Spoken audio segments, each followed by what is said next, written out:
கடலூர் மாவட்டம் செம்மண்டலம் பகுதியில் எஸ்பிஐ வங்கியின் ஏடிஎம்மில் கொள்ளை முயற்சியானது நடைபெற்றுள்ளது. ஏடிஎம் இயந்திரத்தில் பணம் வெளியே வரும் பகுதியில் தகடு பொருத்தி நூதன கொள்ளையில் ஈடுபட முயற்சித்து கண்டுபிடிக்கப்பட்டுள்ளது. சிசிடிவி கேமரா பதிவை ஆய்வு செய்தபோது உத்தரப்பிரதேசத்தைச் சேர்ந்த இருவர் கைது செய்யப்பட்டிருக்கிறார்கள். இதுகுறித்த அண்மை செய்தியை தற்போது பார்த்து வருகிறோம். கூடுதல் விவரங்களை செய்தியாளர் இளையராஜா வழங்கிட கேட்கலாம். இளையராஜா, வணக்கம். ஏடிஎம்மில் கொள்ளை முயற்சியானது நடைபெற்றிருக்கும் நிலையில் இது தொடர்பாக இருவர் கைது செய்யப்பட்டிருக்கிறார்கள். இது குறித்தான முழு விவரங்களை பதிவு செய்யலாம். இளையராஜா, வணக்கம். சிந்துஜா, கடலூர் மாவட்டம் செம்மண்டலம் பகுதியில் தேசியமயமாக்கப்பட்ட வங்கிக்கு சொந்தமான ஏடிஎம் மையம் அமைந்துள்ளது.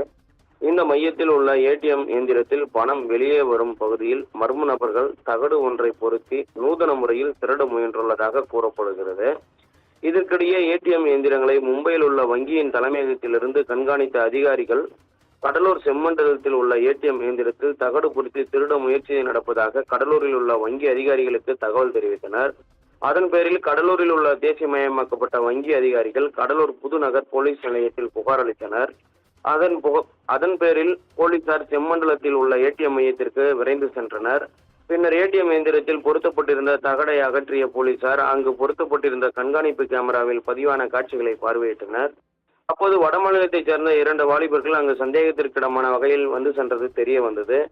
இதையடுத்து போலீசார் உத்தரப்பிரதேச மாநிலத்தைச் சேர்ந்த 2 வாலிபர்களை பிடித்து நள்ளிரவில் விசாரணை நடத்தி வரும் சம்பவம் பெரும் பரபரப்பை ஏற்படுத்தி வருகிறது. சுமிர்ஜா, விவரங்களை வழங்கியமைக்கு நன்றி. இளையராஜா.